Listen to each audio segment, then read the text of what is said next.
ओम गणेशाय नमः. नवनाथ कथासार अध्याय 34. भर्तरीचा पिंगलेबरोबर विवाह व दत्तात्रेयाची भेट. विक्रम दोन्ही राज्याचा राजा झाल्यानंतर भर्तरी युवराज झाला. ते दोघे एक विचाराने राज्यकारभार करीत असत.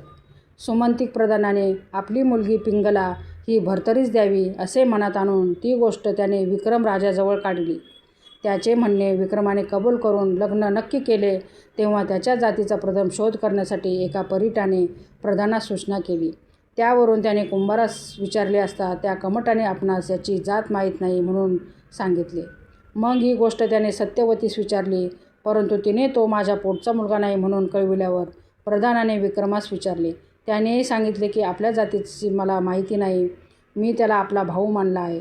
याप्रमाणे तिघांनी सांगितल्यानंतर प्रधानाने ही गोष्ट खुद्द भर्तरीस विचारली. तेव्हा त्याने आपला जन्मवृत्तांत त्यास निवेदन केला.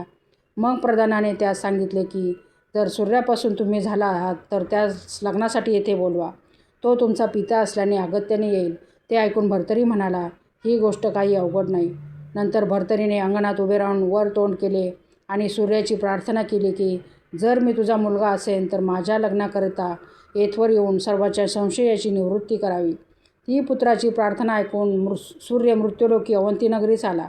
त्याने सुमंतिक प्रधानाची भेट घेतली व त्यास सांगितले की मनात काही एक संशय न आणता माझ्या भर्तरीस तू आपली मुलगी पिंगला दे. नंतर सूर्य त्यास म्हणाला, लग्नाच्या मंगल कार्यास नवऱ्या मुलाचा बाप जवळ असावा असे तू म्हणशील तर तू त्याची काळजी बाळगू नकोस. प्रत्यक्ष देव जय जयकार करून पुष्पवृष्टी करतील. विक्रम राजाचा बाप जो सुरोचन गंधर्व त्यासुद्धा मी या लग्नाकरता इथे धाडून देईन. मात्र मी जर या ठिकाणी लग्नाकरिता राहिलो तर माझा ताप लोकांस सहन होणार नाही. इतके सांगितल्यानंतर प्रधानाचा संशय गेला व त्याने लग्न समारंभास आरंभ केला. भर्तरीच्या लग्नाच्या दिवशी सीमंतपूजनाच्या वेळी राजाचा पिता सुरोचन गंधर्व स्वर्गाहून खाली आला. तो सत्यवतीस व विक्रमास भेटला. त्यावेळी विक्रम राजा पित्याच्या पाया पडला. मग राजाने सुमंतिक प्रधानास बोलवून आणले व सुरोचनास भेटविले. त्या गंधर्वाने प्रधानास म्हटले, तुझे थोर भाग्य म्हणून ध्रुमी नरनारायणाचा अवतार जो भर्तरी तो तुझा जावई झाला. हा प्रत्यक्ष मित्र अवरुणीचा पुत्र होय. अशी त्याची समग्र मूळ कथा सांगितल्यानंतर प्रधान पुन्हा सुरोचनाच्या पाया पडला व त्यास आग्रह करून सन्मानाने सीमंतपूजनासाठी मंडपात घेऊन गेला. तेव्हा त्या गंधर्वाने मनुष्याचा वेश घेतला होता. सीमंतपूजन झाल्यावर वधूवरास आशीर्वाद देतेस मही स्वर्गातून देवाने पुष्पवृष्टी केली व लग्न मंडपात असलेल्या लोकांनी टाळ्या वाजवून जयघोष केला. नंतर 5 दिवसपर्यंत लग्न समारंभ मोठ्या थाटाने करून सर्वांस उत्तम वस्त्रे भूषणे दिली व वराडी मंडळी मोठ्या गौरवाने रवाना केली. त्या लग्नसमयी गोरगरिबास राजाने पुष्कळ द्रव्य देऊन संतुष्ट केले. सुरोचन गंधर्व आणि सत्यवती मुलाच्या लग्न समारंभात व्याही व विहीन म्हणून मिरवत होती. सुरोचन तेथे 1 महिनाभर राहिला. नंतर सर्वांस भेटून व त्यांची परवानगी घेऊन तो आपल्या स्थानी गेला. भर्तरीचे पिंगलेशी मोठ्या थाटाने विवाह लागल्यानंतर पुढे काही दिवसांनी त्याने दुसऱ्याही स्त्रिया केल्या. त्यास एकंदर 1200 स्त्रिया होत्या. त्यात मुख्य पट्टर आणि पिंगलाच होती. ही उभयता अत्यंत प्रीतीने वागत. त्यांना एकमेकांचा वियोग घटकाभरसुद्धा सहन होत नसे.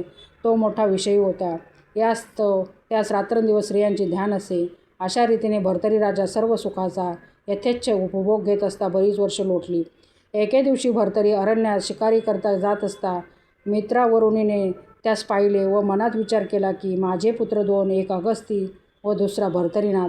त्यापैकी पहिल्याने तर ईश्वर प्राप्ती करून घेऊन आपले हित साधून घेतले, पण दुसरा भर्तरीनाथ मात्र विषय विलासात निमग्न होऊन आपले कर्तव्यकर्म विसरला. यास्तव हे आपले स्वहित साधून घेईल असा काहीतरी उपाय योजला पाहिजे. मग भर्तरीने आणि आपला हिताचा मार्ग पाहावा म्हणून मित्रावरुणीने पृथ्वीवर येऊन दत्तात्रेयाची भेट घेतली व समग्र वर्तमान निवेदन करून आपला हेतू कळविला. तेव्हा दत्तात्रेयाने सूर्यास सांगितले की भर्तरीविषयी तू काही काळजी न करता आपल्या स्थानात जा. मी त्यास नाथपंथी म्हणून मिरवून त्रैलोक्यात नावाजण्याजोग करेन. तुझा पुत्र भर्तरी हा माझ्या आशीर्वादाने चिरंजीव होईल. ह्यापूर्वीच जे भविष्य करून ठेवलेले आहे त्यानुसार घडून आल्या वाचून राहावायचे नाही. परंतु तू मला आठवण केलीस हे फार चांगले झाले. आता तू पुत्राविषयी काही एक काळजी न करता खुशाल जा. मला जसे योग्य दिसेल तसे मी करेन. इतके सांगून सूर्यास रवाना केले व दत्तात्रेय भर्तरी समागमे गुप्तपणे जाऊ लागला. भर्तरी अरण्यात शिकारीस गेला त्यावेळी त्याने अपार सेना समागमे घेतली होती. चैत्राचा महिना असल्याने प्रखर उन्हाचे दिवस होते. त्या दिवशी 3रा प्रहर होऊन गेला तरी त्यास कुठे पाणी मिळेना. तहानेने ते लोक कासावीस होऊ लागले. त्यांनी बराच शोध केला पण उदकाचा पत्ता लागेना. सर्वजण व्याकुळ होऊन चौफेर पडून राहिले. राजाही पाणी पाणी करीत होता व त्यास घशास कोरड पडली. बोलण्याचे अवसानही राहिले नाही अशी सर्वांची अवस्था होऊन गेली. ते पाहून दत्तात्रेयाने एक मायावी सरोवर निर्माण केले. त्याच्या आजूबाजूस मोठमोठे वृक्ष असून ते फलपुष्पाने लादलेले व थंडगार वारा सुटलेले व तेथे पक्ष्याचा किलकिलाट चालला होता. अशा सुंदर व रमणीय स्थानी दत्तात्रेय आश्रम बांधून राहिलेले दिसत होते. भरतरी अरण्यामध्ये पाण्याचा शोध करीत फिरत होताच त्याच्या दृष्टीने हे सरोवर पडले. तेव्हा तो एकटाच उदक पिण्यासाठी त्या सरोवराच्या गाठी गेला व आता पाणी पिणार इतक्यात पलीकडील दत्तात्रेयाने ओरडून म्हटले, थांब थांब, उदकास स्पर्श करू नकोस. तू कोण आहेस? तुझे नाव काय ते मला प्रथम सांग. दत्तात्रेय स्वामीस पाहताच राजा चकित झाला आणि त्यास भीतीही उत्पन्न झाली. तो तोंडातून ब्रही न काढता टकमक पाहू लागला. तेव्हा दत्तात्रेयाने त्यास म्हटले की तू बोलत का नाहीस? तू कोण आहेस? तुझे आईबाप कोण आहेत? गुरु कोण? हे मला सांग व मग पाणी पी. ते भाषण ऐकून भरतरी दत्तात्रेयांच्या पाया पडला. नंतर त्याने आपली सविस्तर हकीकत त्यास सांगितली व अजूनपर्यंत गुरुसेवा केली नाही असे सांगितले.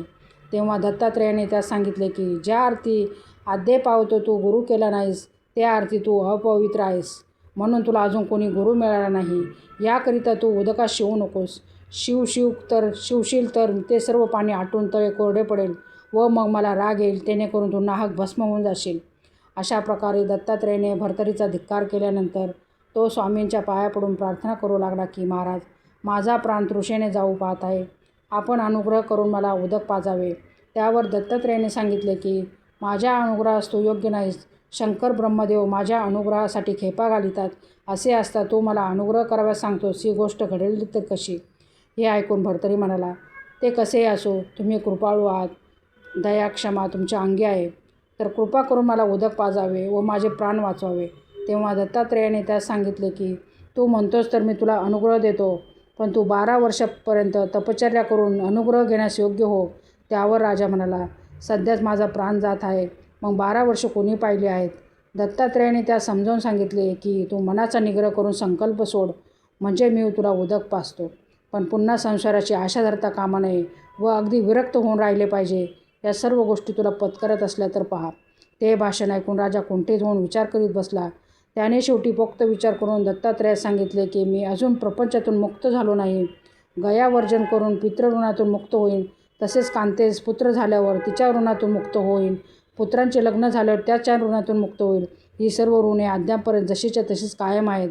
यास्तव आणखी 12 वर्ष मला संसार करण्याची मोकळीक द्यावी. मग दत्तात्रेयाने भरतरीचे म्हणणे कबूल केले व त्यास पाणी पिण्यास देऊन अनुग्रह केला. त्याच्या मस्तकावर आपला वरदहस्त ठेवून कानात मंत्र सांगितला आणि आपण दत्तात्रेय येत आहोत असे सांगून त्यास ओळख दिली. नंतर ते माईक सरोवर अदृश्य करून आपणही गुप्त झाला. पाण्या वाचून सर्व तळमळत असल्यामुळे इतके खटपट करून व्यर्थ असे भरतरीस वाटून त्याने दत्तात्रेयाची प्रार्थना केली. मग दत्तात्रेयांनी भोगावतीचे उदक आणून सर्वांस पाजिले. कामधेनूपासून अन्न निर्माण केले. शेवटी राजा सैन्यासह भोजन करून व पाणी पिऊन तृप्त झाल्यावर दर्शन घेऊन आपल्या नगरास गेला.